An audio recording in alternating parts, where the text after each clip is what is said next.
In behalf of the men and women of the Bureau of Fire Protection Region 9, I would like to congratulate the Central Field Chinese Fire Rescue and Civic Welfare Association Incorporated on your 7th anniversary. Mabuhay po kayo. Alam ko na napakahalaga ng role nyo bilang force multiplier ng ating Bureau of Fire Protection. But again, let us always think about the interoperability of the volunteers as well as the BFP.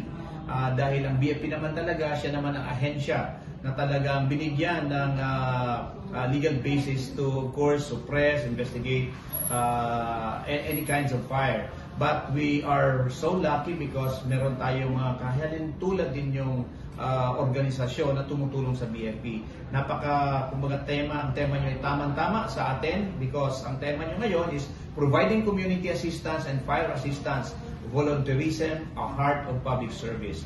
So again, I congratulate you for doing your best, and I hope you stay safe, and let's help one another eliminate or eradicate or stop the occurrence of fire. So once again, congratulations to all of you. Keep up the good work.